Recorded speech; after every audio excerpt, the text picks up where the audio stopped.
Gloria a Jesús. Bendito sea el nombre de nuestro Señor Jesucristo. Le damos gracias al Rey por su presencia, por su providencia, la gratitud a nuestro Padre por darnos la preciosa oportunidad de seguir no solo aprendiendo, sino humildemente impartiendo. Qué desperdicio de vida es. Y yo creo que es una de las mayores responsabilidades pastorales hasta el día de hoy, que es o pasa por ayudar a sus, llámele hijos espirituales, discípulos. El nombre para mí es irrelevante, pero sí me parece que es absolutamente vital, primordial, que los líderes de turno tengamos la sensibilidad del espíritu, el discernimiento de espíritu necesario y suficiente como para poder ayudar y de esa manera ir encarrilando. Es como a los hijos naturales, biológicos. Uno naturalmente podrá tener una cantidad de ideas,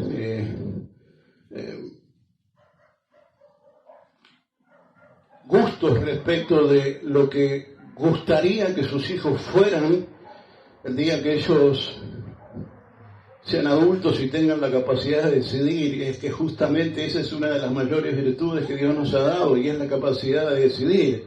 Y si me parece que ha sido una de las mayores valores, principios y potencialidades que Dios nos ha dado, y es la capacidad de elegir. El hecho de abrogarme a mí la capacidad del hecho casi irreverente de decirle a mis hijos lo que ellos tienen que ser de futuro, me parece irresponsable. Lo que sí me parece que es igualmente irresponsable es no ayudar a nuestros hijos a ir identificando cuáles son sus virtudes, por donde uno va visorando cuáles son las capacidades que uno nota, y por allí ir ayudando a que ellos vayan haciendo camino al andar y tengan ellos luego la responsabilidad y la capacidad de poder comenzar a tomar sus propias decisiones. Y naturalmente su carrera, su futuro va a estar, debe de estar definitivamente en sus manos. Por eso el arrogarme la potestad de decirle a mis hijos quiénes ellos van a ser, me parece una prerrogativa absolutamente equivocada. Pero sí me parece absolutamente irresponsable no ayudarles a ir desentrañando su vida, desentramando su vida, su presente, para que ellos luego vayan interpretando el futuro, se vayan animando a caminar sobre las aguas, y ellos tengan la virtud, la bondad y el privilegio de entender de que Dios les ha dado un albedrío, una responsabilidad, una capacidad, y ellos tienen que hacer uso de esa decisión y de ese potencial que está implícito en cada uno de nosotros y que viene en nuestra genética espiritual. Así que bendito sea el Eterno. Una vez más insisto por la oportunidad de compartir con ustedes, mi pueblo, mis hermanos, la preciosa iglesia de Jesucristo. Y qué enorme responsabilidad, qué enorme gusto y qué enorme responsabilidad a la misma vez. Me genera un temor reverente, porque conducir al pueblo del Eterno es una enorme responsabilidad, el poder distinguir entre lo bueno y lo malo, el poder darle al pueblo pan pasto fresco para que ellos puedan comer y puedan nutrirse, me parece de una superlativa responsabilidad. Y de la misma vez, de la misma manera y al mismo tiempo ir transitando juntos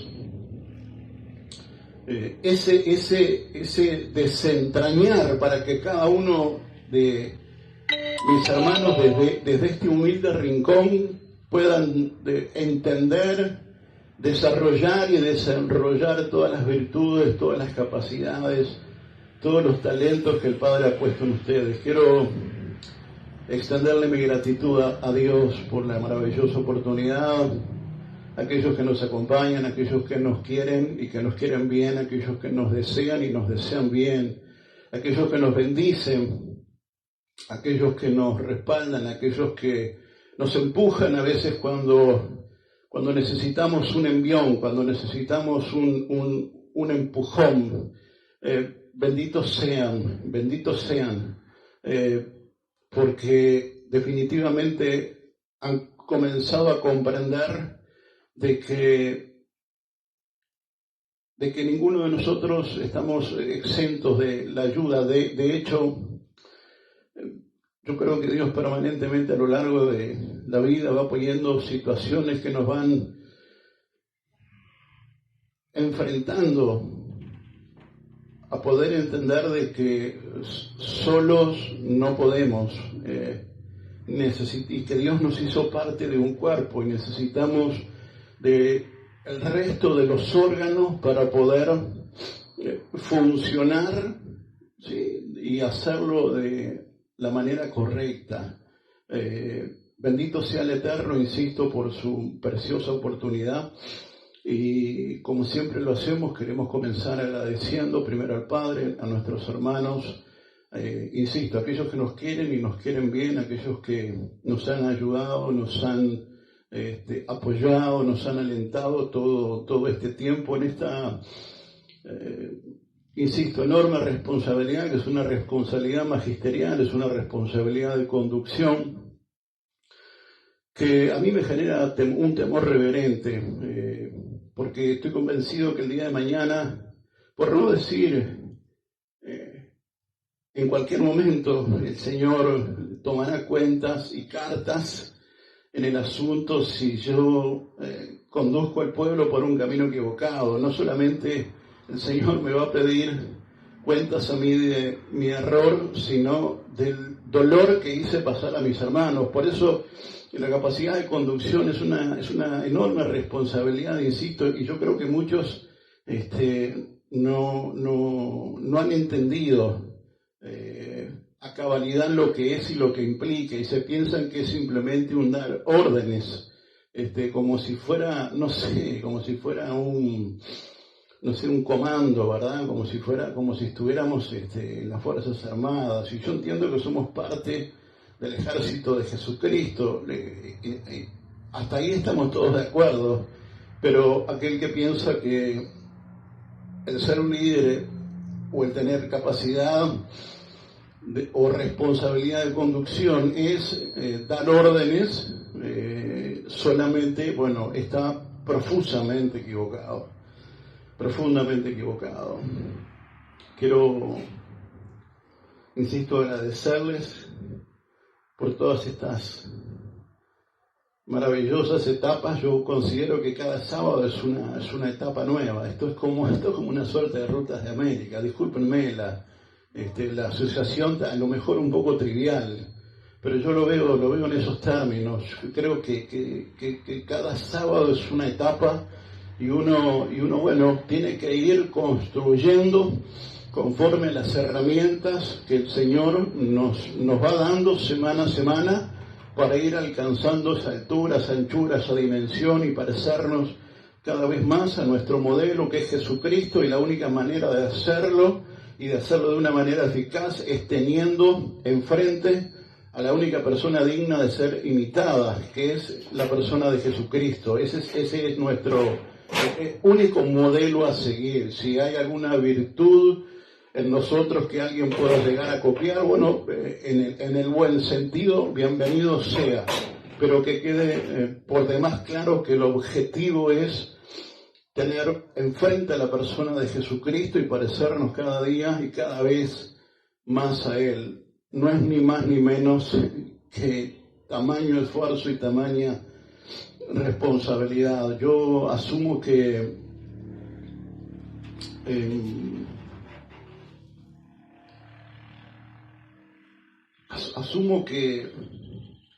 para seguramente varios o algunos, o muchos, no lo sé, de los que nos ven habrán notado que tenemos una forma bastante poco ortodoxa,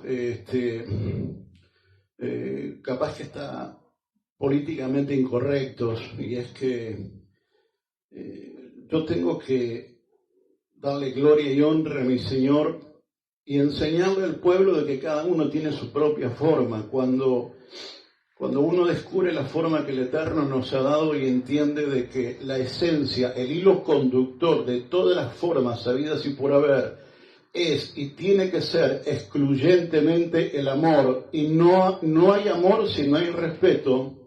Si yo no entiendo eso, si yo no vivo eso y no explico a mis hermanos que esa tiene que ser su forma de conducción, a ver, una vez más, la vida es un precioso pizarrón para intentar graficar algunos principios que uno necesita trasladar, y mi vida personal no escapa a la vida de muchos, y me parece que es un ejemplo bastante claro. Nuestras vidas son un ejemplo bastante claro y contundente a la hora de graficar principios y de explicar cuestiones que tienen que ver con el reino, porque a ver, somos parte del reino. Entonces nuestras vivencias personales, aún las cuestiones más cotidianas, más triviales, son principios maravillosos cuando uno los pasa por la lupa del Espíritu, por el tamiz del Espíritu. Y les hablaba recién que uno de las mayores responsabilidades que el liderazgo tiene que asumir en este tiempo, fundamentalmente el pastoral, es llevar a que el pueblo, y cuando hablo de pueblo me refiero a los individuos, a cada uno de los individuos que formamos parte, llevarles a entender que ellos tienen un propósito, un designio, una meta que alcanzar, que probablemente sea distinta, muy distinta a la que uno está llevando adelante. A lo mejor los que vienen no necesariamente van a ser pastores, profetas, apóstoles, no sé, lo que fuera. A lo mejor hay economistas, a lo mejor hay abogados, a lo mejor hay historiadores, a lo mejor hay gente idónea en una infinidad de virtudes, porque la vida tiene un abanico de posibilidades. Y yo tengo la responsabilidad de llevarles a que ellos se enfrenten con la necesidad y con el hecho de que ellos tienen que asumir la decisión de poder tomar su destino por las astas y construirlo en base a lo que Dios ha señalado. A ver, el ejemplo de mis hijos, yo no pretendo que sean pequeños Marcelitos. Naturalmente van a tomar cosas de su papá, obviamente van a tomar cosas de su mamá, porque no vienen de un repollo, pero yo no me atrevo a decirles a ellos lo que tienen que ser, sino que para mí lo importante en mi responsabilidad y en mi rol paternal pasa por ayudarles a descubrir, insisto, cuál es su destino profético y ayudarles a desentrañarlo y construirlo, porque ellos tienen que aprender a tomar decisiones, ellos tienen que animarse a caminar sobre las aguas. Y bueno, yo no sé qué es lo que van a hacer honestamente. Mi responsabilidad es cuidarlos y es acompañarlos en todos los procesos que la vida les ponga adelante mientras el Padre nos dé vida a nosotros. Pero no me atrevo a señalarles un destino profético, porque eso solo lo puede hacer Dios, eso solo lo hace Dios. De la misma manera que ellos tienen que descubrir cuál es su futuro profético, ellos tienen que descubrir cuál es su forma, porque no todos tenemos la misma forma. Insisto, yo no pretendo que mis hijos sean pequeños Marcelitos, porque de hecho ninguno se llama Marcelo, ni siquiera eso. Yo me tomé con mi señora no digo la molestia, porque naturalmente no lo fue, pero a la hora de elegir los nombres de nuestros hijos, esos tesoros que Dios nos escogió, a mí no se me hubiera ocurrido siquiera ponerle, ni siquiera como segundo nombre, el que es mi nombre, porque no quiero que ellos en ningún sentido se sientan en la obligación de parecerse a, sino que ellos tengan claro que ellos son Ezequiel, Mateo y Rocío. Marcelo no aparece en ninguna parte, más allá de que aparece en todos lados, al menos es lo que uno intenta, participar de todas sus aventuras y de todas sus desventuras también, porque no todas van a ser rosas, ¿verdad? No estoy descubriendo la pólvora, pero bueno, también en esos mojones de la vida, nosotros papás tenemos que estar para ayudarles a entender de que cuando uno en Cristo, hasta el dolor, hasta del dolor uno puede rescatar cosas, gemas, de una magnitud y de un valor absolutamente sobresaliente. Por lo tanto, uno de los mayores roles magisteriales y pastorales es no solamente llevar a nuestros hijos espirituales, a nuestros discípulos, alumnos, lo que quieras, a que ellos alcancen su destino profético, sino que encuentren su propia forma y que respeten su propia forma, siempre y cuando el hilo conductor sea el amor, siempre y cuando la sustancia sobre la cual ellos sostengan su forma sea el amor, y en el amor el respeto. Bendito sea el Señor por esa diversidad, porque de hecho la iglesia está nutrida de una diversidad maravillosa. El problema es que a veces nosotros queremos, en nuestra vanagloria, nuestra soberbia, queremos hacer pequeños, Marcelitos, pequeños pastorcitos, pequeños, y no, en realidad pequeños nada. Ellos van a ser grandes en el nombre de Jesús, en la virtud y en la forma que Dios les vaya dando, y esa forma parte de nuestra mayor responsabilidad. Por eso todos los sábados nos abocamos a darles herramientas al pueblo, al menos entiendo esa que es nuestra comisión, ¿sí? Ser los articuladores, ser los proveedores necesarios,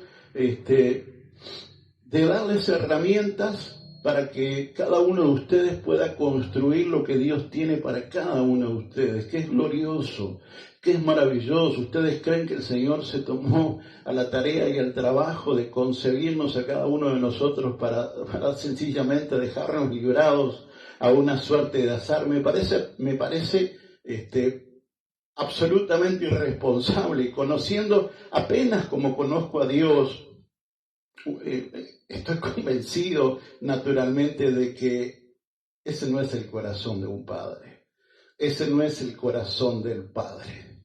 Por lo tanto quiero darle gracias a Dios también por la forma que nos ha dado, que insisto, reconozco que es poco ortodoxa, reconozco que es un poco rara, reconozco que es políticamente incorrecta a veces, reconozco que, en fin, tenemos nuestras propias formas. Y yo la voy a defender, porque me parecería un atrevimiento no ser aquello que Dios ha hecho de mí. No sé si me explico. Si Dios ha hecho de mí un árbol de manzana, yo no puedo pretender o soñar ser una naranja. En realidad como poder puedo, pero no sé, me parece una tontería y un esfuerzo absolutamente desgastante el intentar ser lo que no soy y llevar adelante una forma que no es la mía. Entonces, desde nuestro humilde rincón y desde nuestra humilde forma, agradecerle al Señor porque entiendo que eso habla acerca de una identidad. Cuando uno se involucra en el corazón de su Rey, va descubriendo la identidad de su Rey y en su Rey va descubriendo su propia identidad. Por eso yo le doy gracias al Señor y le pido que nos siga ayudando a ser esa idoneidad que la Iglesia... ¿Te animas a bajar un poquitín, un pelín ahí? Porque está haciendo demasiado acople y le pido disculpas. Insisto, perfecto. Gracias. Tamaña responsabilidad el Señor nos ha dado y yo quiero alinearlos y alimentarlos en ese sentido, a que podamos ser hacedores de la historia y no meros espectadores. Y me parece que la única forma de ser hacedores de historia es ayudando a nuestros hermanos, a nuestros pares, a que entiendan qué son: riñón, hígado, corazón, páncreas, no sé, codo derecho, codo izquierdo, no sé, no importa. Lo importante es que puedan ser y descubrir lo que el Eterno tiene para cada uno de ustedes. Durante mucho tiempo soñé esto, y si bien todavía es algo que lo sigo procesando, porque no es fácil, yo desde hace ya un tiempo significativo vengo doliendo, y te diría que hasta sufriendo, y con esto no quiero sonar malagradecido. Lo que digo es que, es más, estoy profundamente agradecido a cada uno de aquellos que me han dado la oportunidad, y en mí, a mi pueblo, a mi gente, a mi familia, porque cuando uno es bendecido, su entorno es bendecido. Y yo le agradezco a todos y cada uno de aquellos que a lo largo de todos estos casi 50 años, bueno, en realidad de vida, sí, 50 años, casi, pero de trabajo casi 30 años de trabajo, 29 años de trabajo ininterrumpidos, pero debo de confesar y ser honesto con ustedes y decirle que los últimos años han sido un sufrimiento, y yo creo que, insisto, no quiero que suene como una expresión de ingratitud, simplemente digo que tengo la sensación o la percepción de que Dios a lo largo de estos años ha permitido que yo atravesara esas situaciones para enfrentarme definitivamente al destino profético para el cual el Rey me ha querido procesar todos estos años y preparar todos estos años, y tiene que ver con este rol humilde, muy humilde, de conducción, de intentar ser, insisto, una idoneidad para el pueblo, para el pueblo de Dios, para mi pueblo, para mi gente, de ser un instrumento válido para ayudar a recuperar el hacha a mis hermanos y que ellos puedan construir su destino profético en Cristo Jesús. Y durante estos últimos años, honestamente, los he dolido porque he considerado que he invertido mucho tiempo en construir los sueños de los demás, y había trabajado muy poco por construir mi propio sueño, porque déjame decirte que desde hace ya casi 20 años que mi corazón se ha vuelto al Señor, he soñado con este momento, he soñado con el hecho de vivir por Dios, para Dios, con todas las incomodidades que eso pueda llegar a significar, porque amo lo que hago, disfruto como nadie este momento. Pero claro, me pesan otras cosas. Cuando vos tenés una familia,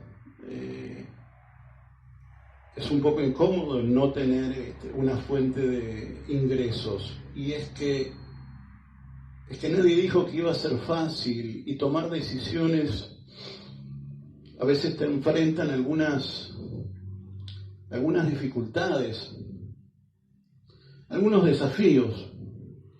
Pero yo durante muchos años pequé de cobarde y decidí hace un tiempo atrás tomar la decisión de, en conjunto con mi señora, de renunciar a mi trabajo y poder dedicarme a la obra del Señor, que es lo que me gusta, es el magisterio, es el poder ser una idoneidad, insisto, para el pueblo. Genera algunas incomodidades, debo de ser honesto. Me imagino que Pedro, cuando vio a Jesús en medio de una tormenta, y es que a mí se me levantaron una tormenta de emociones, una tormenta de pensamientos. Créanme. Y me imagino a Pedro viviendo, o me imagino a mí viviendo lo mismo, salvando las diferencias,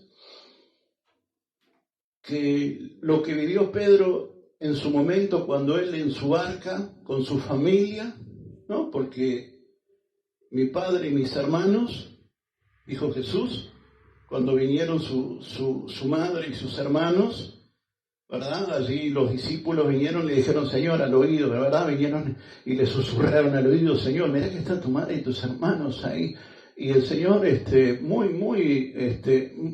con mucha cabalidad, dijo, mi madre y mis hermanos son los que están acá conmigo, compartiendo la palabra de mi Padre.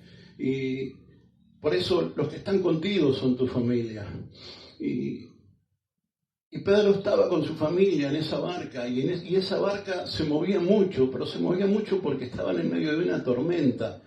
Y comenzaron a ver como una figura poco reconocible, era una figura como de hombre, al punto de que ellos, en su todavía falta de madurez y de su falta de revelación y de su falta de entendimiento en los tiempos, pensaron que era un fantasma, estaban llamando fantasma a Cristo. Y es que a veces cuando uno está pasando por una tormenta de sentimientos, por una tormenta de emociones, por una tormenta económica, a veces ver a Jesús con los ojos claros, ¿verdad? Con una mirada cristalina, es un poco complicado porque las emociones tienden a intentarte visualizar conforme a los sentimientos sienten, valga un poco la redundancia. No sé si me explico. Ahí está.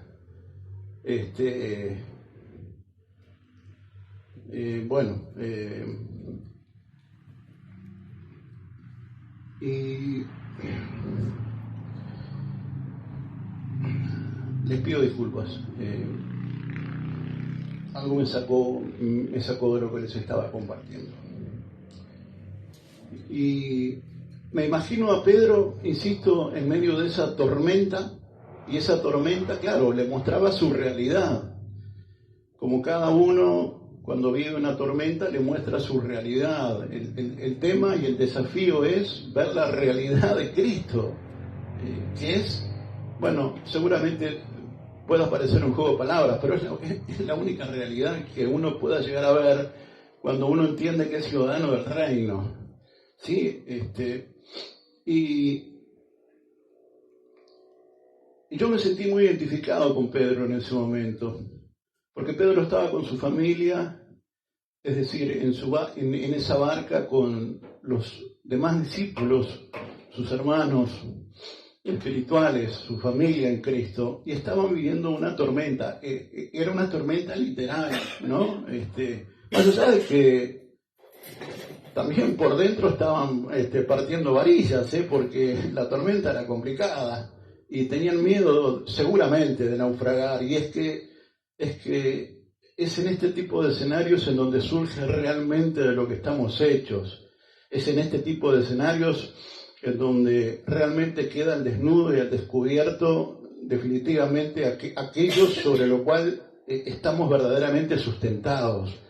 Es acá donde dijera coloquialmente se ven los pingos, es en la cancha en donde se ve, porque hablamos todos, pero las vivencias y nuestra respuesta en la vivencia es la que termina por dar testimonio definitivamente de a quién servimos, si servimos a Dios o si servimos al miedo, si servimos a Dios o servimos a las riquezas. Y a mí me pasó que empecé a sentir una insatisfacción muy grande en mi vida.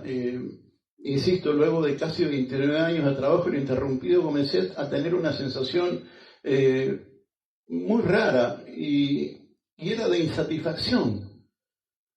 Pero claro, se me mezcló con una cantidad de otras tormentas mentales, económicas, emocionales, de todo tipo, calibre y color.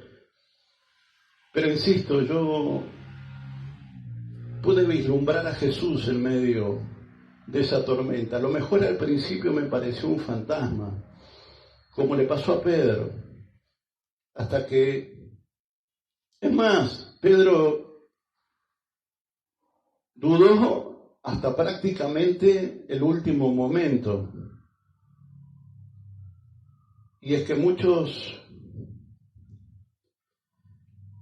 a veces no terminamos de entender y de asumir las incomodidades que muchas veces implica el ejercicio del ministerio. Porque díganme la verdad, Pedro en determinado momento le dice, era tal su duda, era tal su interrogante frente a lo que él estaba viviendo, que le dice, Señor, si eres tú, manda que yo vaya a ti y yo caminaré sobre las aguas.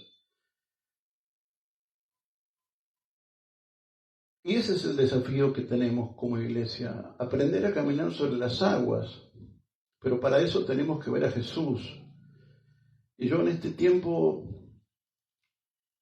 insisto, he reflexionado mucho respecto de que he trabajado naturalmente para mi familia, pero entiendo que en el fondo era para construir el sueño de los demás. Y por dentro me sentía depresivo porque entendía que Dios había llenado mi vida de sueños, había llenado mi vida de ilusiones, había marcado un destino profético y yo, por miedo seguía postergando mi propio sueño, el sueño que Dios me dio a mí a soñar, la responsabilidad de soñar. El tema es que, claro, generaba la incomodidad de tener que enfrentarse a no tener trabajo.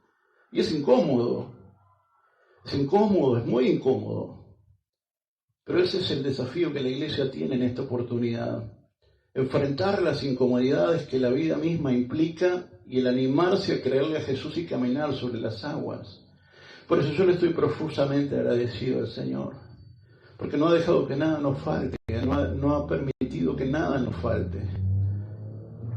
Así que quiero darle gracias a Dios, insisto, por esta responsabilidad, por haberme dado nuestra propia forma. ¿Gustará, no gustará? Bueno, eso, para gusto los colores. Yo lo que sí, definitivamente, no renuncio, ni voy a renunciar a la forma que Dios nos ha dado. A lo mejor, insisto, poco ortodoxa, políticamente incorrecta, no sé, tendremos cosas que seguir mejorando, pero para mí es superlativo que la iglesia pueda recuperar su identidad, porque hemos perdido identidad, iglesia. Y en este mundo tan lleno de tormentas, a veces tomar la decisión correcta en pos de algunas incomodidades es complejo. Yo reconozco que es complejo. De hecho, lo estoy viviendo. De hecho, lo estoy disfrutando. Más allá de que, obviamente, el Señor sigue trabajando en el carácter, sigue dándole forma a la vasija, al barro de nuestra vida. Estas últimas semanas hemos intentado, reconozco que han sido prédicas un poco raras en el sentido de que uno no está muy familiarizado. Han sido más intentos de clases de historia, a lo mejor que prédicas convencionales. Lo que pasa es que para mí es superlativo y ha sido lo que Dios me ha enseñado, y lo que Dios me ha enseñado es lo que yo te tengo que transmitir y trasladar. Y así como el resultado de nuestro presente es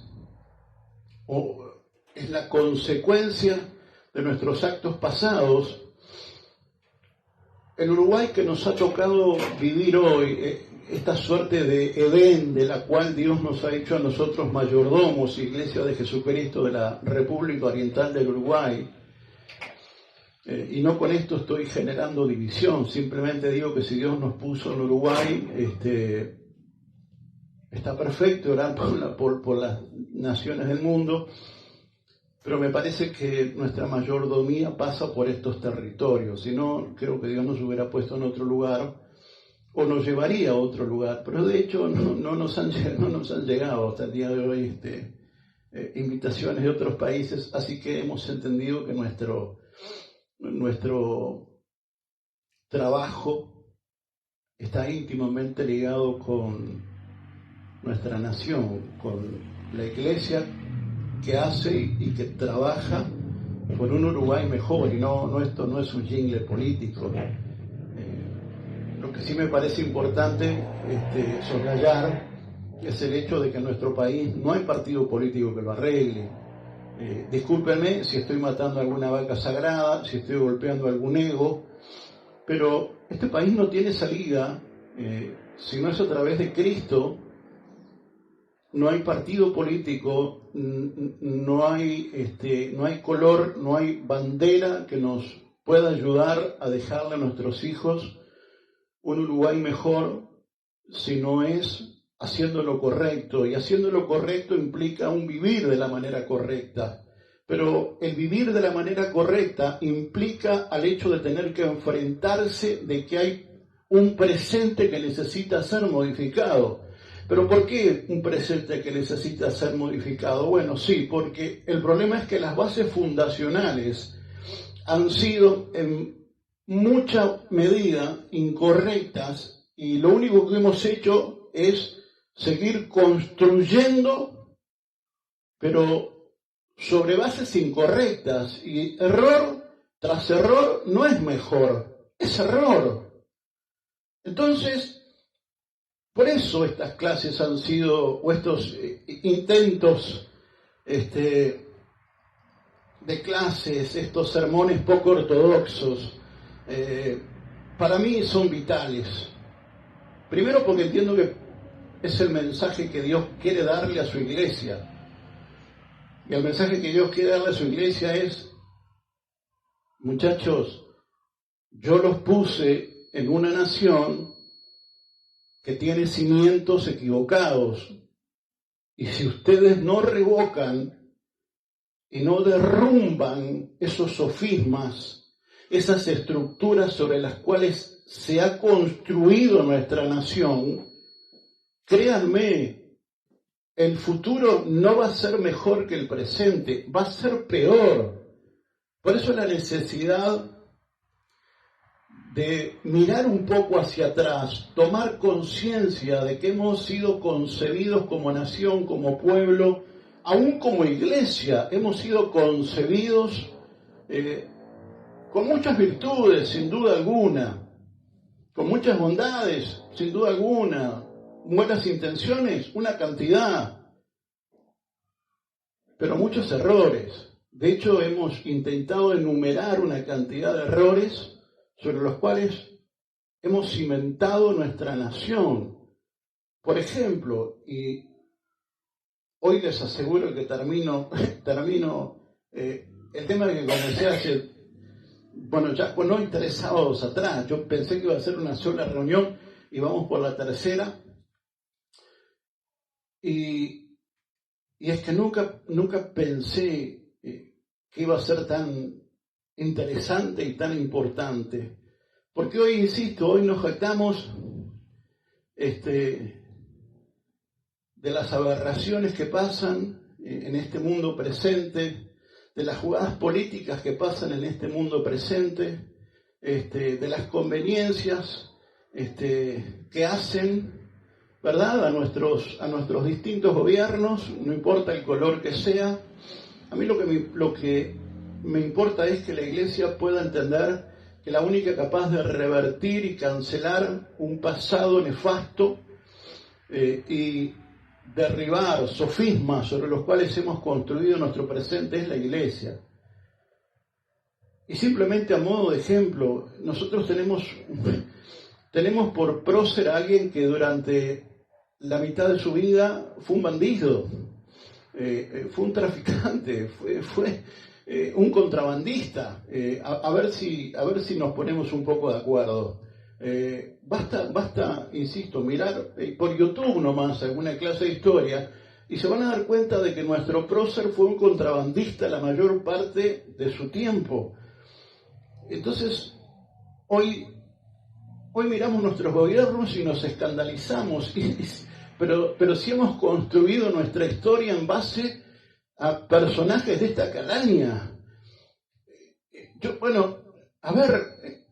Hay personas que idolatran a Artigas. Yo les he leído algunas estrofas del himno Artigas que, honestamente, para nosotros, ciudadanos del reino, es apostasía. Porque decir que el Padre Nuestro Artigas es una apostasía. Usted dirá, varón, sí, varón, pero es lo que venimos cantando desde hace muchas décadas. Bueno, pero está mal. Y es eso lo que te quiero decir. Está mal. Y tenemos que cambiarlo. Necesitamos derribar esos ídolos que hemos construido como nación y que la Iglesia ha permitido, y muy poco ha trabajado en ese sentido. Porque hoy, insisto, yo a veces, yo no sé si reírme o ponerme a llorar, pero a veces uno, en este juego político, uno escucha encendidos discursos, ¿verdad?, acerca de los gobiernos de turno y el famoso nepotismo, ¿verdad? ¿Cuántos hemos escuchado a lo largo de estos años la palabra nepotismo? y tenemos por prócer a un contrabandista que durante mucho tiempo, que su padre, por amiguismo con los regentes de turno, hizo lo indecible. A ver si me explico, a buen entendedor, pocas palabras, hizo lo indecible, ¿sí?, con los gobernantes de turno para que Artigas, ese prócer, ese contrabandista, pasara a ser un blandrengue. O sea, un bandido que terminó siendo un justiciero, o sea, parte del Estado, alguien que debería defender los intereses de la nación. Y hoy nos escandalizamos cuando hablamos de nepotismo. ¿Cómo se le llamaba eso antes? ¿No es lo mismo? Es más, no solamente después hizo blandengue, sino que a sus compañeros contrabandistas los incorporaba para que fueran parte de las fuerzas del Estado. Es una cosa increíble, es una cosa maravillosa, pero la Iglesia tiene la responsabilidad, el liderazgo tiene que redimir ese tipo de situaciones. El liderazgo de la Iglesia en Uruguay tiene que redimir la sangre derramada en nuestra tierra desde su fundación, desde su génesis. hay sangre inocente derramada, hay estructuras sobre las cuales hemos construido nuestro presente. Y claro, no, nosotros, como somos la iglesia, no nos metemos con la historia, porque nosotros somos la iglesia y solamente hablamos de lo que dice Mateo, Marcos, Lucas o Génesis, Éxodo. A ver, la vida es un todo.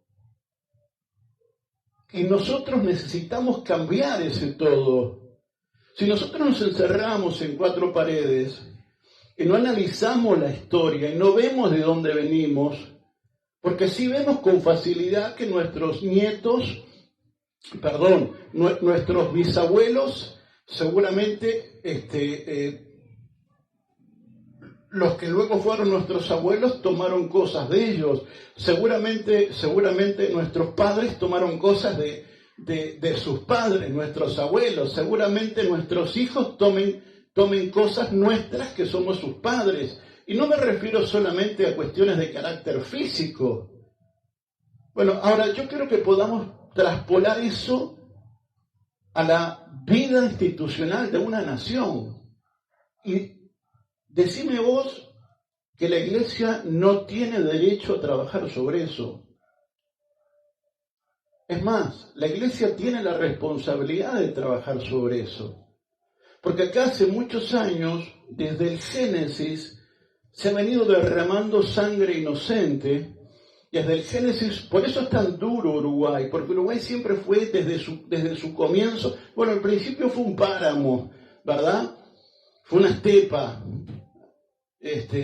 algo silvestre que había por ahí, pero después terminó siendo un fuerte, pero no un fuerte ofensivo, un fuerte defensivo. Por eso es tan difícil a veces entrar en Uruguay y derribar algunas estructuras, porque Uruguay está lleno de fortalezas. De hecho, es lo que fue Montevideo durante buena parte de su tiempo fundacional y de su desarrollo nacional. Pero a ver, para no irnos tan atrás, la iglesia es responsable. Usted me dirá, varón, usted se está metiendo en cosas políticas, usted se está metiendo en cosas de carácter histórico.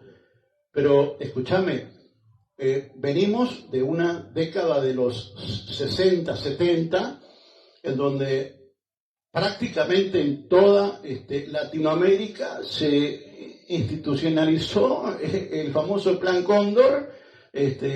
Bueno, a ver, donde hubieron ejércitos rebeldes, ponle el nombre que quieras, que se levantaron contra las instituciones, pero también hubieron golpes de facto, gobiernos de facto. El tema es, y lo que verdaderamente debe de hacer importante a la iglesia, es a que se viene derramando sangre inocente, no solamente desde el Génesis. Estamos hablando de la década de los 70, no hace tanto tiempo, y hasta el día de hoy hay una herida abierta en Uruguay, que todos los años se sigue haciendo, ¿verdad?, una marcha por la memoria de ese tipo de atrocidades que definitivamente no pueden volver a pasar, ni de un lado ni del otro, no pueden volver a pasar, porque la vida es la vida. La vida la dio Dios, la vida la concibió Dios, y nosotros mortales, no importa de qué lado estemos, es que no podemos ser, insisto, mientras sigamos pensando que somos de derecha o somos de izquierda y nos encasillamos así, no entendemos que debemos de ser de arriba, definitivamente vamos a seguir echando leños a las heridas que sigue doliendo esta nación, porque esta nación hasta el día de hoy sigue doliendo y reclamando sangre inocente. Y por el amor a Dios, no me digas, iglesia, que no somos responsables de redimir, de levantar esa sangre y pedirle perdón al Padre por eso. Eso no es una cuestión institucional, eso no es una cuestión del gobierno de turno, eso es algo en lo cual la iglesia tiene que involucrarse meterse con Dios, pedir perdón por esos pecados, redimir esa sangre en el nombre de Jesús y que esta sociedad no siga viviendo la división que vive hasta el día de hoy. El liderazgo tiene que redimir la sangre derramada en nuestra tierra. Nos hemos olvidado de aquel suceso deplorable de Caín y Abel, donde la tierra gemía, la sangre derramada en la tierra hablaba.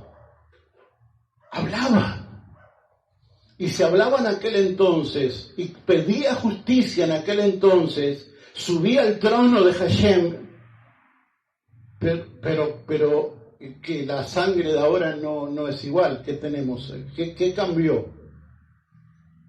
¿La sangre no sigue siendo roja? O no sé, tenemos sangre amarilla, sangre verde. Bueno, hay algunos que se piensan que son de sangre azul, ¿verdad? Pero bueno, allá ellos. La mía es común y corriente, no sé si es A positivo, esas cosas sí, no las sé. Pero que sangre es sangre.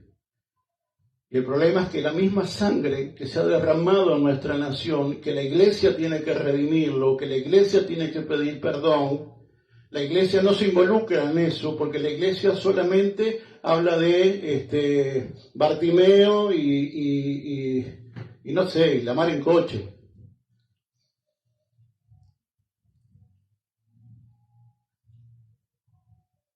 La iglesia necesita entender y aceptar de que la sangre sigue hablando, la sangre sigue gimiendo, porque la sangre sirve como expiación de pecado, o la sangre sirve como juicio. Por eso nuestra nación, a pesar de toda la gracia que el Señor sigue derramando sobre Uruguay, sigue teniendo sobre Uruguay, hay mucha sangre que todavía sigue demandando juicio. Por eso siguen habiendo heridas abiertas. Este país está polarizado. Están los que están de un lado y están los que están del otro. Y cada vez que se enfrentan se dan a morir. ¿A ustedes les parece que ese es el país que le podemos dejar a nuestros hijos, a nuestros nietos? ¿Ustedes se piensan que nosotros, Iglesia de Jesucristo, líderes del Eterno, no tenemos responsabilidad de involucrarnos en ese tipo de cosas, doblar rodillas, hacer actos proféticos y pedirle a Dios que redima, que perdone esos pecados? Porque así como está el trono de Hashem, el trono del juicio, está Elohim, el trono de la gracia. Tenemos que ir al trono de la gracia como iglesia y pedirle a nuestro Elohim, a nuestro Dios, que tenga misericordia, que sane las heridas. Nuestra nación sigue siendo como esa mujer que sufrió de flujos de sangre. Ha invertido todo lo posible, sin embargo siguió sangrando, siguió viviendo de una manera vergonzosa. Y a mí me da vergüenza decir que mi nación es una nación dividida. Porque me pregunto, ¿qué hemos hecho como iglesia? ¿Dónde está la iglesia de Uruguay? Y me doy cuenta que muchas iglesias, yo puedo ver iglesias multitudinarias, no en Uruguay necesariamente, pero sí en otros países de Iberoamérica, iglesias verdaderamente multitudinarias. Pero cuando vos ves los índices de asesinato, los índices de robo, los índices de suicidio, y ves lo alto que son los niveles de corrupción que hay a nivel gubernamental, y yo te pregunto, ¿y dónde está la iglesia? ¿Qué está haciendo la iglesia? ¿Qué están predicando? ¿Qué estamos predicando de Bartimeo y de qué más? Y haciendo pesebres. ¿Y qué estamos haciendo como iglesia? Como líderes, somos líderes. Tenemos una responsabilidad de conducción, Dios nos ha dado no solamente la responsabilidad, sino la oportunidad de señorear y llamar a lo bueno, bueno y a lo malo, malo. Pero no, seguimos viendo cómo el mundo sigue sojuzgando cuando en realidad nosotros, la Iglesia de Jesucristo, somos los encargados de sojuzgar esta nación. de decirle a lo bueno, bueno y a lo malo, malo. Y la iglesia se tiene que meter en eso. La iglesia necesita, a ver, no estoy diciendo de meterse en política, estoy diciendo de doblar rodillas, ir al trono de la gracia y pedirle a Dios que redime y que perdone los pecados de nuestra nación. No estoy hablando de que la iglesia tiene que meterse en política ni nada de eso. No me interesa. Sí me interesa el que podamos asumir que tenemos un enorme poder y una enorme responsabilidad a la altura de las rodillas. Pero mientras nuestro corazón siga siendo cómplice escandalosamente de la religión organizada, mientras la iglesia siga siendo cómplice tristemente de las conveniencias personales y no del mensaje del reino, bueno, vamos por muy mal camino, vamos por muy mal camino, y es más, no hemos entendido nada. No hemos entendido nada, somos unos rotarios. Bueno, no, rotarios no, porque tienen un fundamento masón, así que no. Busquen otro ejemplo.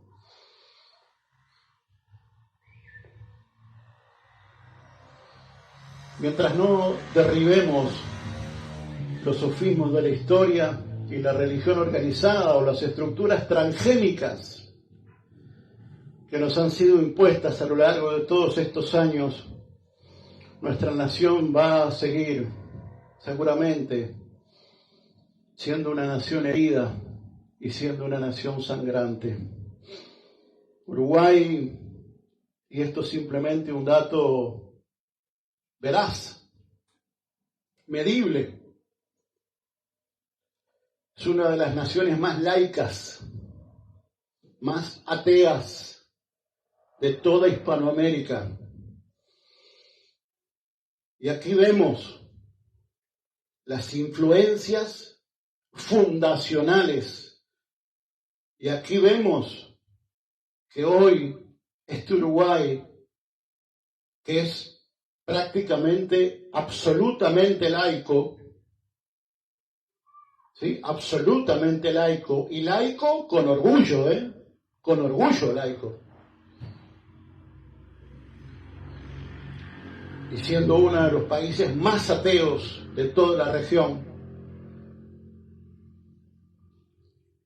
es en donde necesitamos entender la influencia de los personajes fundacionales, la influencia de la masonería a lo largo de todos estos años, la influencia de personas, seguramente muchas de ellas cargadas de buenas intenciones, pero de ideas que a la hora de hacer historia fueron gestando capas sobre las cuales fuimos construyendo.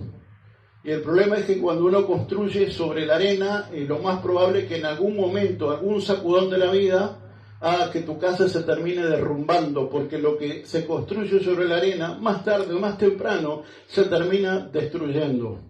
Tenemos que construir sobre la roca. Uruguay necesita construirse, refundacionarse sobre la roca, y la roca es Jesucristo. Necesitamos revocar todo este pasado transgénico, este pasado masón, este pasado laico, este pasado del que nos sentimos tan orgullosos,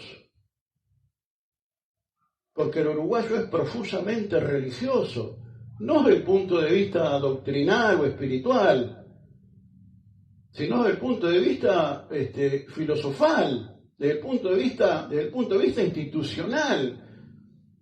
A mí me genera un poco de gracia, ¿no? Porque en realidad somos una decisión de Buenos Aires, de Argentina, nos jactamos, ¿verdad?, de la humildad, de lo solidario que somos y de los soberbios que son nuestros hermanos, y en realidad nosotros venimos de la misma matriz, hermanos. Venimos de la misma matriz. Y créanme, no tenemos nada que envidiarle, tristemente. Pero claro, ¿a quién le gusta mirarse al espejo y darse cuenta de que te están saliendo canas? Más si sos una dama.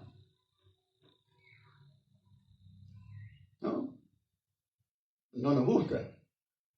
Mirarnos al espejo y darnos cuenta de que, bueno, ese pantalón ya está apretando mucho, claro, el botón ya no cierra. No nos gusta. Vivimos como adolescentes que se miran al espejo y no nos damos cuenta de que a veces nos van saliendo granitos. Y claro, nos ponemos maquillaje. Y así está la iglesia, maquillada, de una manera hermosa, pero sin fundamento, sin propósito, sin sentido, sin forma.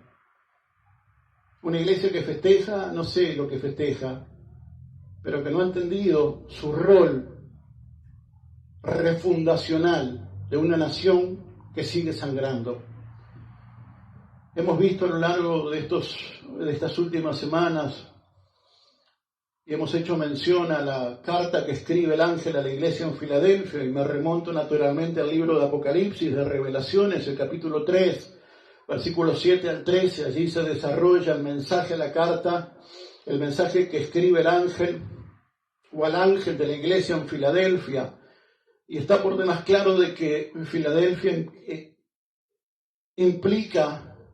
significa amor fraternal. Y cuando uno lo mira así, lo define en esos términos, amor fraternal, suena muy lindo. Pero cuando uno se mete un poco más en la raíz de la palabra, se da cuenta de que en realidad esa expresión fraternal está íntimamente ligado con lo fraterno. Y lo fraterno está ligado con un vínculo entre hermanos.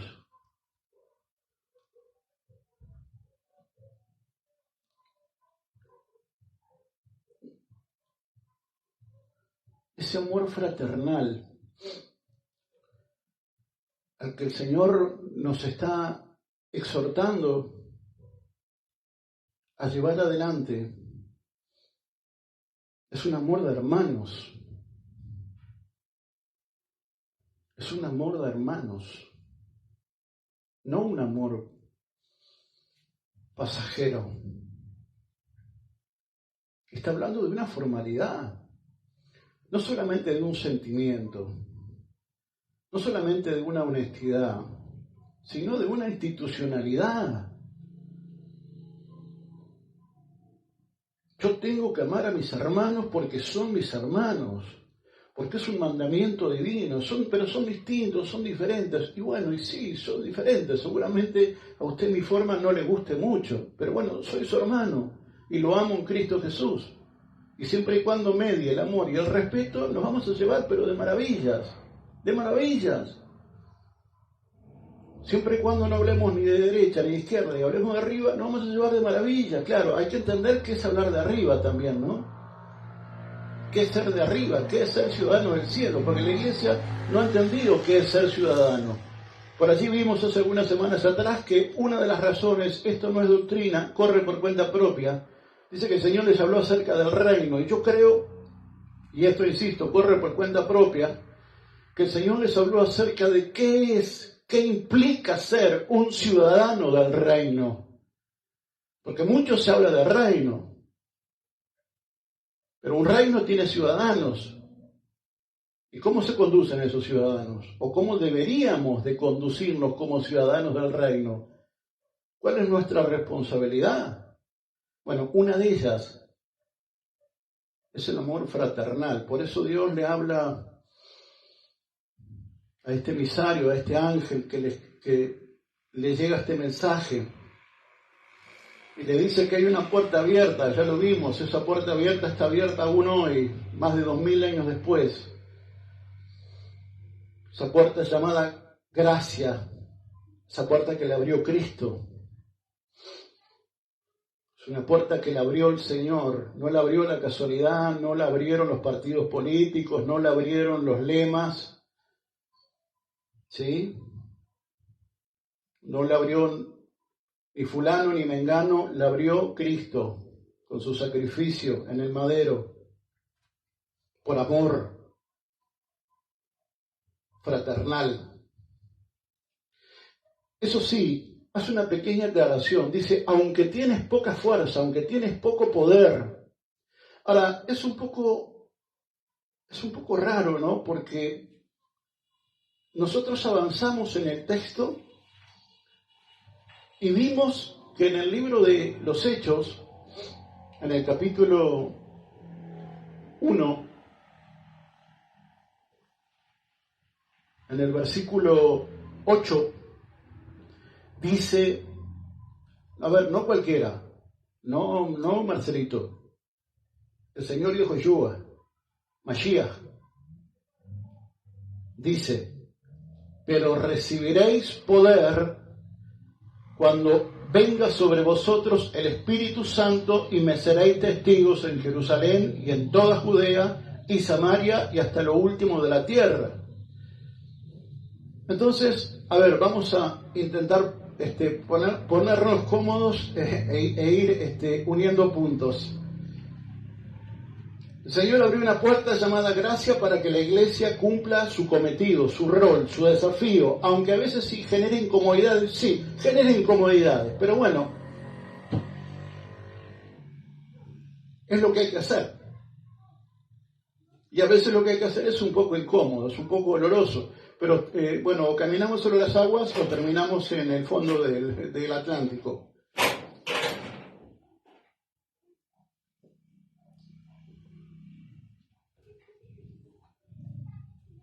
La puerta está abierta, la puerta se llama Jesucristo, es una puerta llamada gracia para que la iglesia, insisto, pueda funcionar en el perfecto propósito de Dios, en los planes de Dios, que implican, déjame decirte, involucrarse en la historia, ¿sí? A veces hay que correr un poquito la Biblia en el buen sentido y agarrar un librito de historia y empezar a leer, porque no venimos de un repollo. Porque sí tenemos plena conciencia de que nuestros hijos o nosotros tenemos la tez de nuestra madre, el pelo de nuestro padre, los ojos de nuestro abuelo. Esa parte la tenemos clarísima. Pero no sé por qué nos cuesta tanto entender de que Uruguay es el resultado de una carga genética con muy buenos valores, con muy buenas virtudes, con una cantidad de cosas ponderables y otra cantidad de cosas que no son ponderables, que han abierto heridas hasta el día de hoy y en las que la iglesia por alguna extraña razón no se ha involucrado y no entiendo por qué. Seguimos haciendo pesebres y hablando de Bartimeo, pero no nos metemos en la historia y no trabajamos sobre redimir la sangre que se viene derramando desde los orígenes de nuestra historia.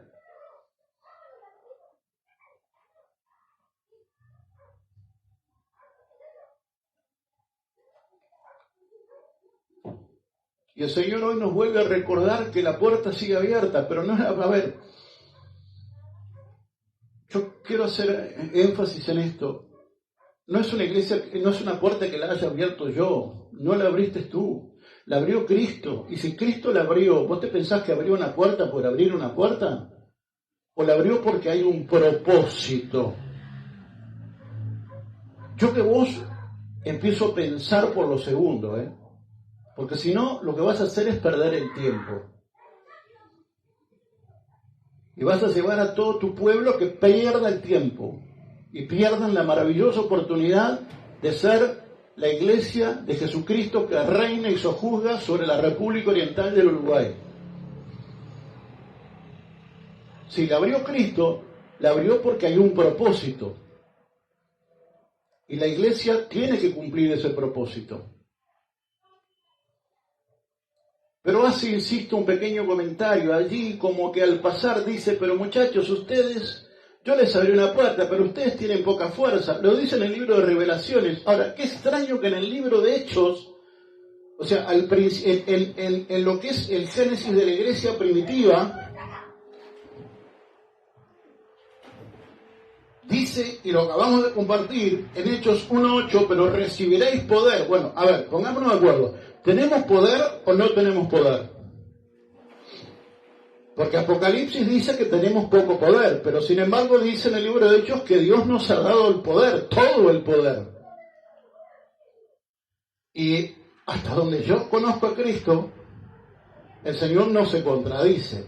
Hay algo que tenemos que descubrir juntos. Y es, ¿qué pasó con el poder? ¿Qué hemos hecho? ¿Por qué hemos perdido poder? Porque el poder nos fue dado. cuando vino el Espíritu de Dios, el Ruach de la santidad. Algo pasó. Algo mal hicimos. En algo no reparamos. A alguien descuidamos. Hay algo que hemos hecho mal. Y lo que a mí más me duele es que no tenemos la más mínima voluntad de repasar qué es lo que hemos hecho mal. Y me resisto a la idea de que los líderes, los que se dicen líderes, no se tomen el trabajo de hacer una mirada, de meterse en el corazón del Padre y ver si realmente el trabajo que estamos haciendo es el correcto. Yo creo que no.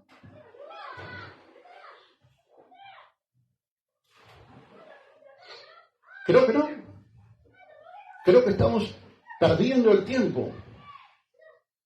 Mientras la puerta sigue abierta, en algún momento se va a cerrar. Dice la Escritura, busquen a Dios mientras pueda ser hallado. Bueno, miren que, ni vamos a vivir toda la vida y en algún momento esa puerta se va a cerrar.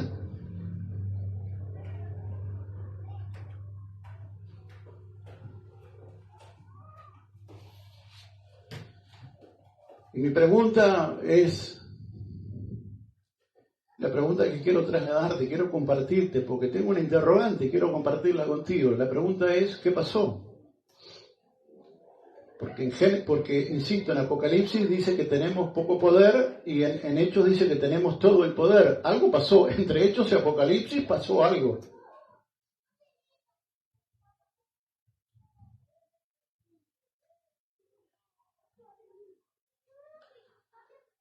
El libro de Jueces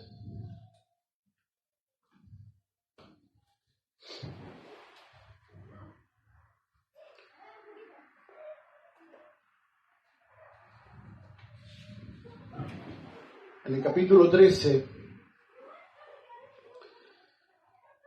dice algo de lo que lamentablemente la iglesia dice una cantidad de veces, y de que no solamente es historia, sino que es presente.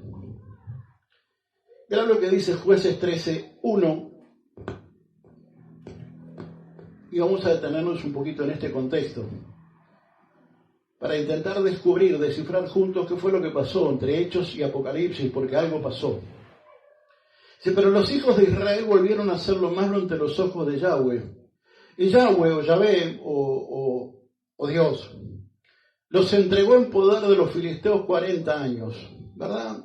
El libro de los Jueces relata naturalmente la historia de hombres y mujeres sujetos a pasiones de hombres, como cualquiera de nosotros, pero que tuvieron la virtud y la bondad de haber sido escogidos para una misión. Si vos sos iglesia, fuiste escogido para una misión, sos un juez. Te guste o no te guste, sos un juez.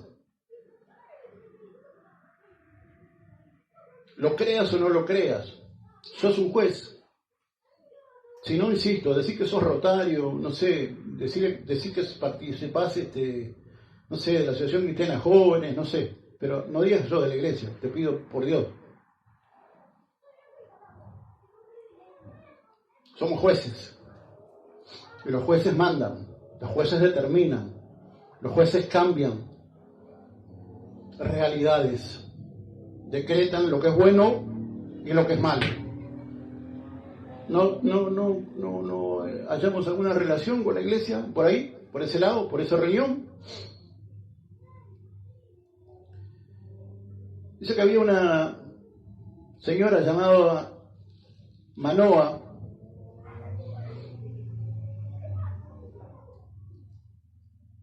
para avanzar y no andar con tanto misterio, ¿verdad? La madre de Sansón.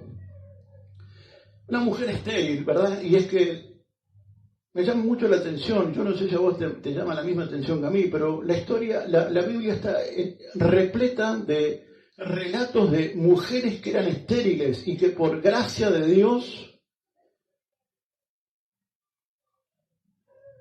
no solamente Dios sanó su matriz, sino que de su matriz salió salvación. Y sabes que no es casualidad, ¿no? Porque la iglesia por sí misma es estéril. Lo que nos da el poder de parir una nueva realidad es el Espíritu Santo. Pero nosotros, por motus propia, somos estériles. Es el Espíritu Santo el que nos embaraza, el que sana nuestra matriz, nos embaraza y nos da la oportunidad de poder funcionar como un juez, de poder parir una nueva realidad, de poder parir un principio divino y establecerlo y arraigarlo. No los masones, no los Illuminati, no los brujos, no los satanistas, la iglesia de Jesucristo. Pero el ángel de Jehová se apareció a aquella mujer y le dijo: mujer, eres estéril y no has tenido descendencia, pero concebirás y darás a luz un hijo. Ahora pues no bebas vino, ni licor fuerte, ni comas cosa inmunda, porque he aquí concebirás y darás a luz un hijo. No pasará navaja sobre su cabeza, porque ese niño será nazareo de Dios desde el vientre, y él comenzará a librar a Israel de mano de los filisteos. Y ya me aventuro a compartirles una porción apenas, un ápice de la palabra profética que quiero compartirles para este año. Y es que la iglesia tiene que ser una iglesia nazarea, con un voto nazareo.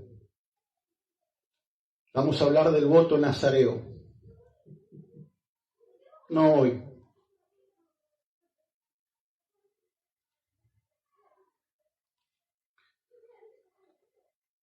Avanzo. 14:1. Bajó Sansón a Timnat. Bueno, a ver, vamos a recapitular y ponernos un poquito de acuerdo, ¿verdad? La mamá, bueno, mamá después, ¿no?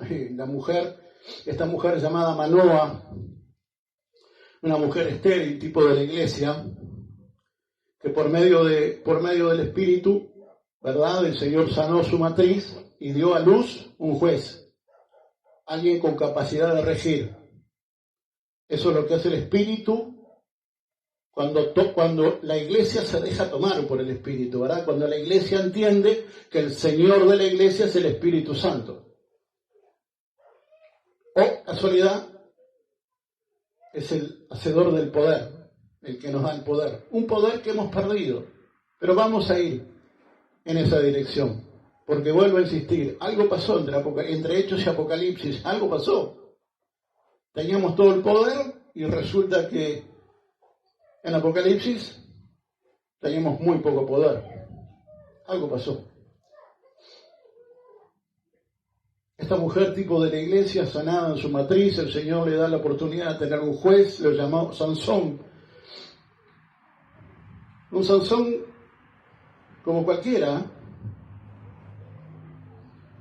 con una virtud, era escogido por Dios, había sido señalado por Dios,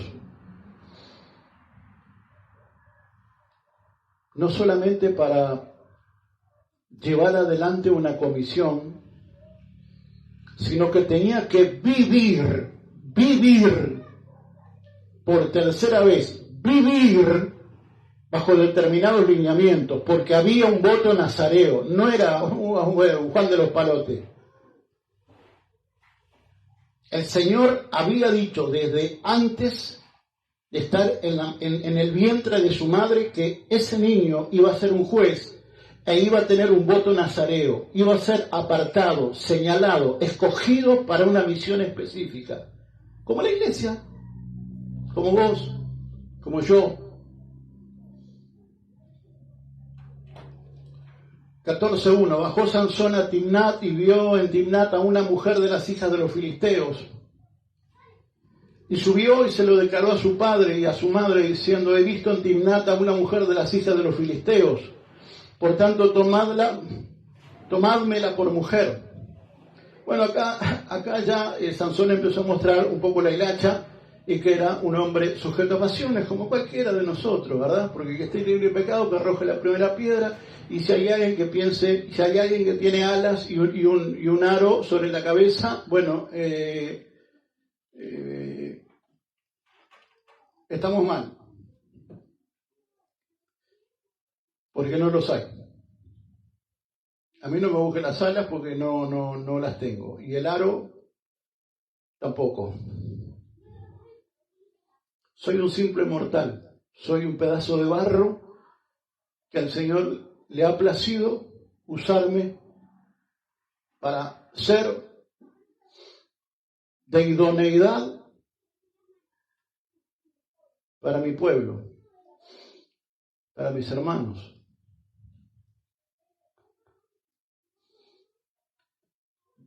Dicen las Escrituras, acabamos de compartir en Jueces 14, que en determinado momento este varón llamado Sansón se encuentra con una mujer filistea.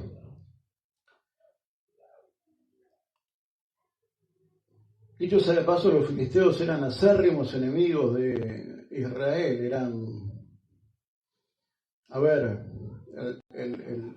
el River Boca, eran pueblos muy sádicos, ¿no? Y eran acérrimos enemigos del pueblo de Dios. Pero el Señor, claro, los padres, para poner un poco en contexto, cuando Sansón les dice eso, no entienden por qué no escogió a una mujer de su pueblo como era de costumbre y como debe de ser, ¿no? Porque dice la Escritura que no nos debemos de unir a un yugo desigual. ¿O eso cambió? Sigue estando vigente eso, ¿no?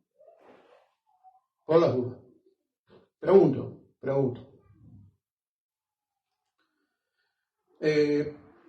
Pero claro,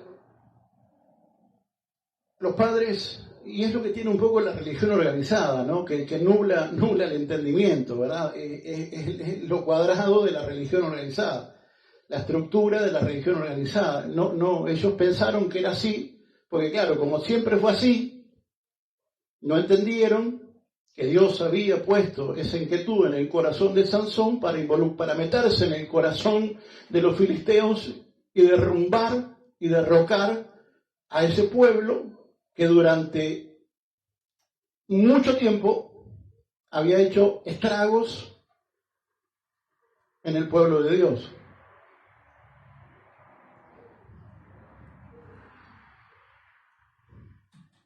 El 16 dice, en otro escenario, Sansón fue encaminando a Gaza y vio allí a una ramera y se llegó a ella. Bueno, acá ya Sansón creo que dejó más en claro que tenía una debilidad, ¿verdad? Y la iglesia necesita enfrentarse al hecho de asumir que nosotros individuos tenemos desafíos por delante y esos desafíos se llaman concupiscencias, tentaciones, debilidades, como las tenía Sansón, ¿verdad? Encontró allí una ramera, una prostituta, y dice que se llegó a ella, 16:1. Pero naturalmente el texto continúa y la vida de Sansón continúa, y allí en el versículo 4 dice, después de esto, sucedió que se enamoró de una mujer del valle de Sorek, llamada Dalila. Maravilloso ser Dalila, un ser exquisito, ¿verdad? Para tenerla de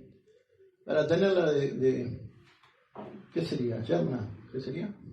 Nuera, para tenerla de nuera, ¿no? Hermoso. Yo sé, de paso, Dalila significa débil o languidecer, entre otras acepciones.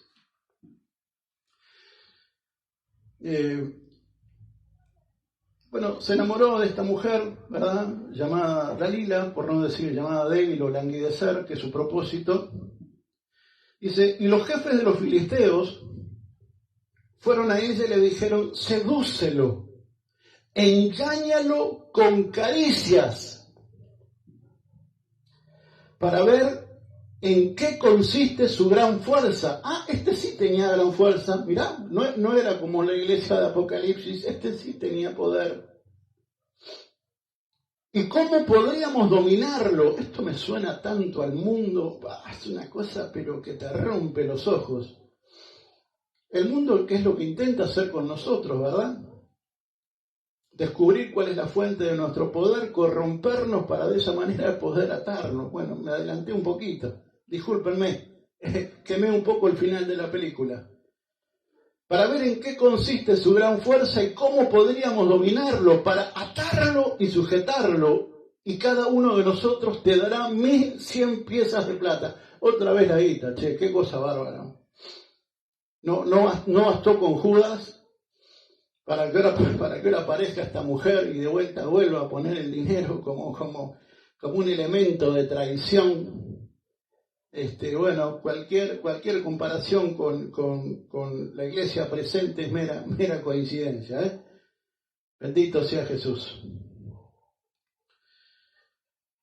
Así que bueno, quedaron en darle mucha plata y Dalila dijo a Sansón, te ruego, bueno, acá Dalila ya empieza con sus artilugios, ¿verdad? Con sus danzas mágicas. Y le dice a Sansón, te ruego me declares en qué consiste tu gran fuerza y con qué podrías ser atado para poder ser doblegado. A ver, imagínate, ¿no? Es como que venga Satanás y te diga, a ver, no, Satanás no, es como que venga una concupiscencia, cualquiera, ¿verdad? Y que te diga, mira, decime de qué manera poder entrar en tu vida para de esa manera contaminarte, para de esa manera ser corrompido, para de esa manera perder tu comunión con el Espíritu Santo, para de esa manera perder el poder y en vez de Dios darte vos el poder para someterme a mí, tácate, yo me meto dentro tuyo y yo te someto a vos y vos me servís a mí. Es una película que se viene repitiendo desde hace muchos años hasta el tiempo presente.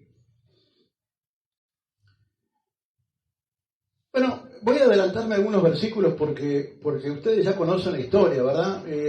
Ahí Sansón empieza a tirar fruta y empieza a decir, no, mirá, tenés que hacer esto, tenés que hacer lo otro, toda mentira. Y Dalila le dice en el versículo 10, he aquí, me has engañado, he dicho mentiras. Dime ahora, ¿cómo puedes ser atado? Bueno, Sansón siguió abriéndole su corazón a las concupiscencias, ¿verdad? Las concupiscencias le llegaban de todos lados y él le decía, pasen tranquilos, adéntrense nomás con confianza, porque eso es y eso hace al tutear con las concupiscencias.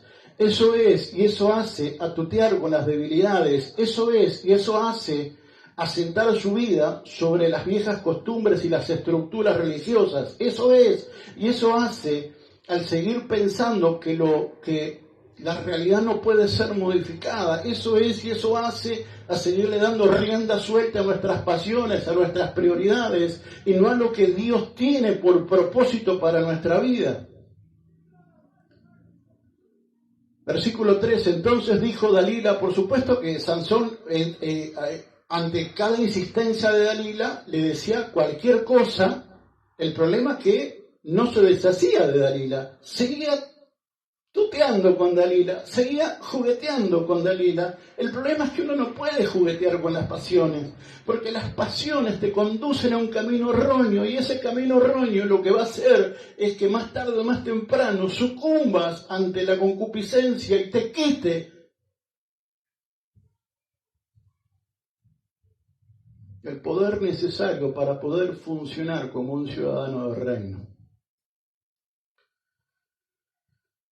Versículo 3, entonces dijo Dalila a Sansón, hasta ahora me has engañado y me has dicho mentiras.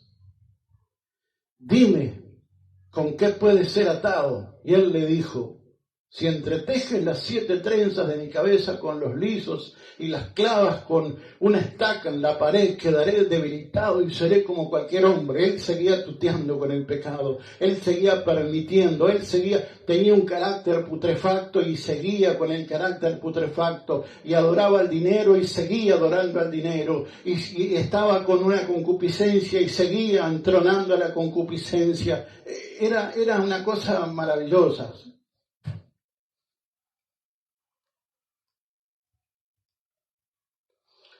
Ella entonces, el 15, ella entonces le dijo, ¿cómo sigues diciendo yo te amo? Acá ya la hechicería, le faltaba traer un tridente, un par de velas, una gallina muerta y ya está. Era un culto umbanda ya. ¿Cómo sigues diciendo yo te amo cuando tu corazón no está conmigo? Por Dios. Estas 3 veces te has burlado de mí y no me has declarado en qué consiste tu gran fuerza. Una hechicera, bueno, no en vano se llamaba, como habíamos dicho, débil o languidecer, que en realidad es su propósito, debilitarte y llevarte a languidecer en tu vida espiritual. ¿Para qué? Bueno, para lo que va a pasar después. ¿Me acompañás? Y aconteció que apretándole ella cada día con sus palabras y moliéndolo, su alma fue reducida a mortal angustia, por lo cual descubriéndole todo su corazón, le dijo, jamás ha pasado navaja por mi cabeza, por cuanto he sido nazareo de Dios desde el vientre de mi madre. Si fuera rapado, entonces se apartará de mí mi fuerza y me debilitaré y vendré a ser como un hombre cualquiera. Le desnudó su corazón y le dio el trono a Dalila, el trono que era de Jesús, se lo dio a Dalila. Ponele el nombre que quieras. Sacá a Dalila, lo que sea, lo que te hace languidecer, lo que te engaña, eso es Dalila. Lo molió, lo desgastó, hasta que molió su alma y desnudó su corazón. Por eso el libro de Proverbios 4:23 dice, por encima de todo, guarda tu corazón porque es la fuente de las consecuencias de la vida.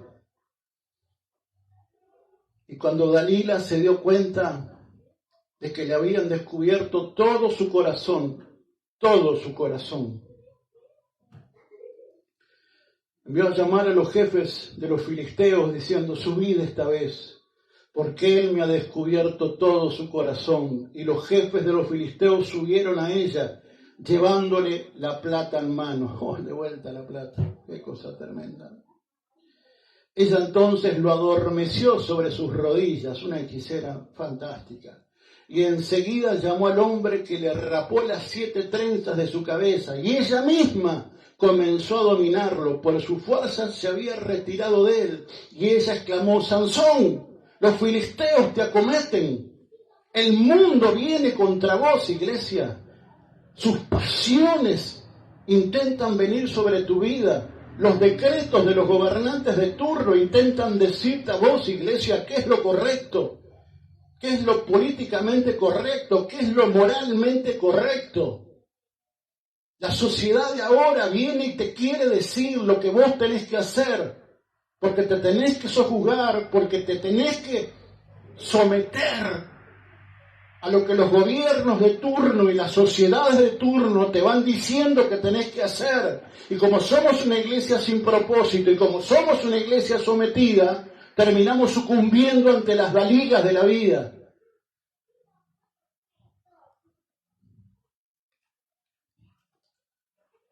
Sansón, los filisteos te acometen. Él entonces, despertando de sus sueños, se dijo, ¿cómo? Como otras veces, saldré y seré librado. Pero no sabía que Jehová se había apartado de él. Así pues los filisteos lo apresaron, le arrancaron los ojos y lo hicieron bajar a Gaza. Lo arrestaron, le arrancaron los ojos, le sacaron la visión. ¿Sabes cómo está hoy la iglesia, a mi humilde entender? Ya no sometida a Dalila, olvídate de Dalila. Eso lo doy por descontado, lamentablemente. Somos una iglesia nazarea apartado para Dios, pero que vivimos en constante y continuo pecado, dándole rienda suelta a la concupiscencia. Eso sí, no faltamos al culto de los sábados y el domingo, eso sí, es religioso. Tenemos amoríos acá, amoríos allá, amoríos en el otro lado, amoríos arriba, amoríos abajo. Cuando hablo de amoríos no hablo de sexualidad necesariamente, sino de lazos con el pecado, con los principios que no son de Dios.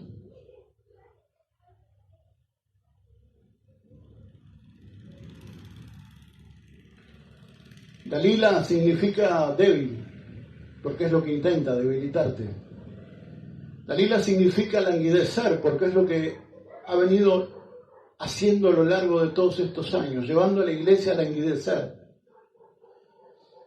Dalila significa abatir, aflojar o ser débil, ser oprimido, agotar, atenuar, empobrecer.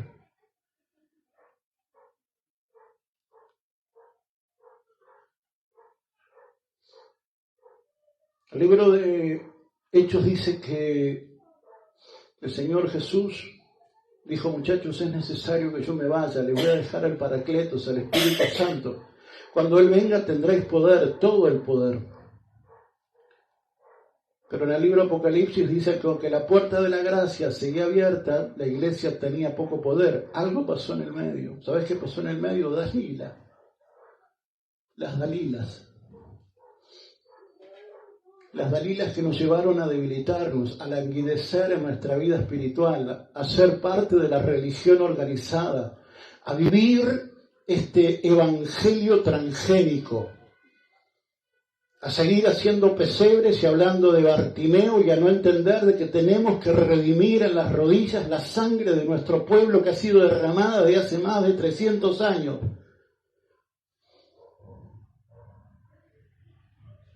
A tomar distancia de los hechos que hacen a nuestra sociedad, porque cuando vemos marchar la marcha de los desaparecidos, que es una herida abierta que tiene esta sociedad desde hace más de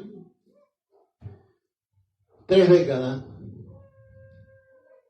Eso sí, la iglesia, no, pero no tenemos nada que ver. Nosotros seguimos hablando de Bartimeo y seguimos haciendo pesebres.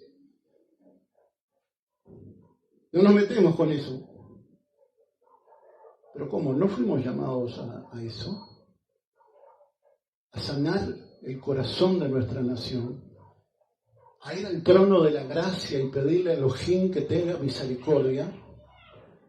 ¿No hemos sido llamados a enseñar a nuestras generaciones a llamar a lo bueno bueno y a lo malo malo? ¿No hemos sido concebidos por el cielo y nos ha sido dado un voto nazareo para llevar adelante la comisión que tenemos como ciudadanos del reino? ¿No hemos nacido para eso?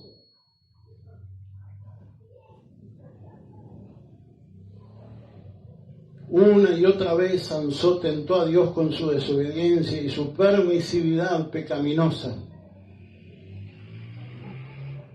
Así como Israel también se apartó con frecuencia de Dios bajo los jueces. Iglesia del Eterno, el Señor ha puesto en nosotros un voto nazareo. Desde antes de estar en el vientre de nuestra madre hemos sido concebidos con una misión real. Dios nos ha dado todo el poder para ejercerlo y de esa manera llamar a lo malo malo y a lo bueno bueno para transformar esta realidad, para hacer pesar y valer el peso del Espíritu que nos ha sido dado. Pero nosotros hemos preferido ocuparnos de las dalilas de la vida, de nuestras propias necesidades, nuestras propias concupiscencias, nuestras propias pasiones.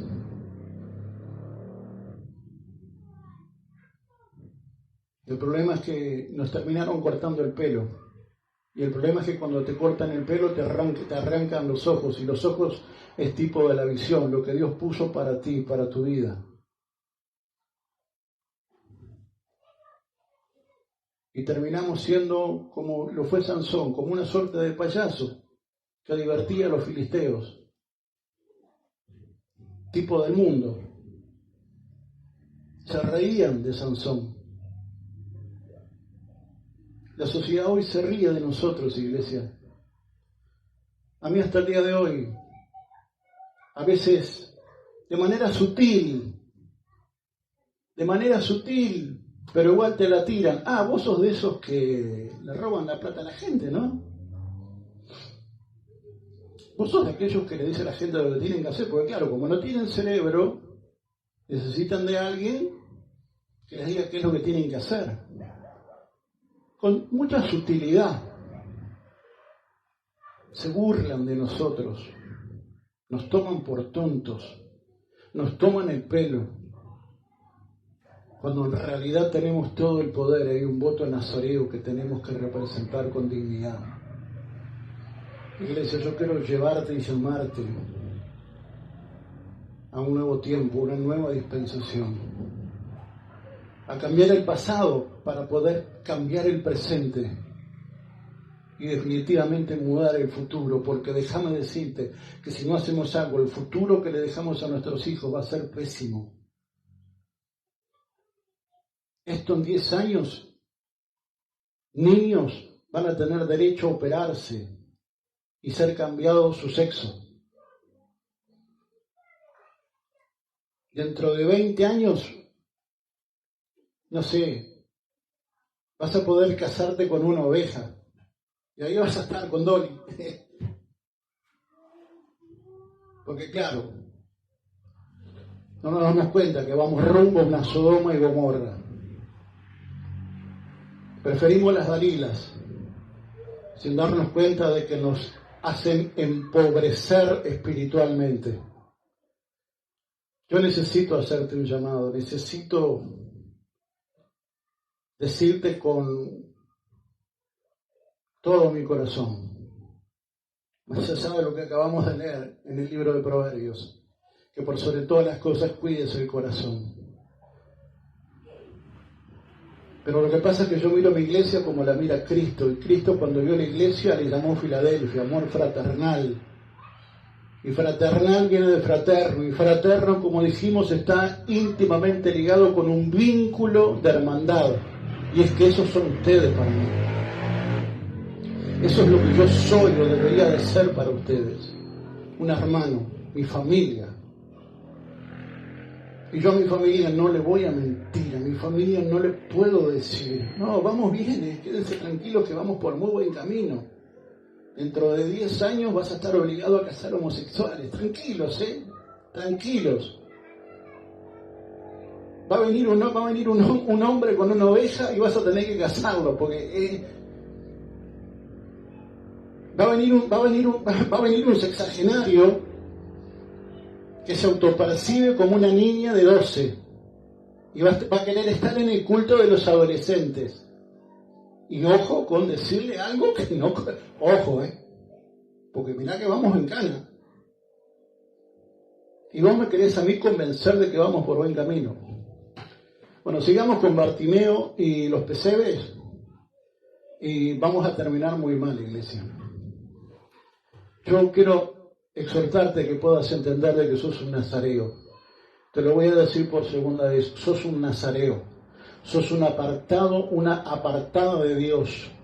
Toma distancia de lo impuro, toma distancia de lo indigno, toma distancia de lo reprochable, toma distancia.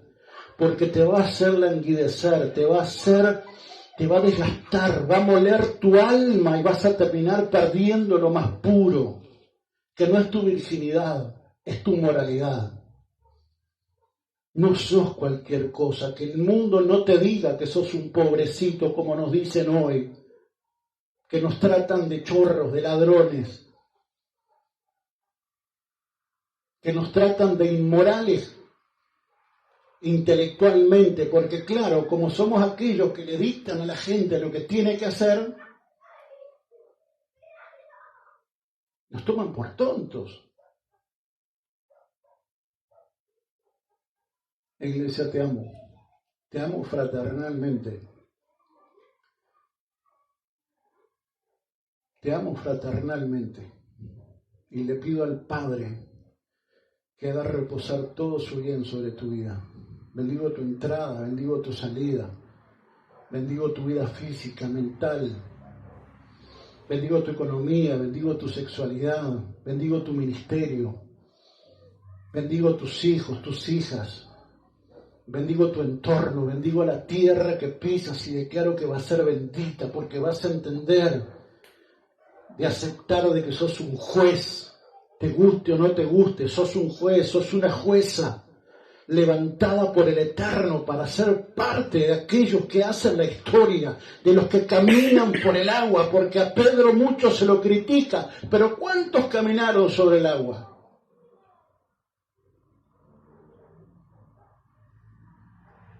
Estaba lleno de discípulos, pero solo Pedro caminó sobre las aguas. Te invito a ser de aquellos que caminan sobre las aguas. Te amo, iglesia. Y te bendigo en el nombre de Jesús. Shalom.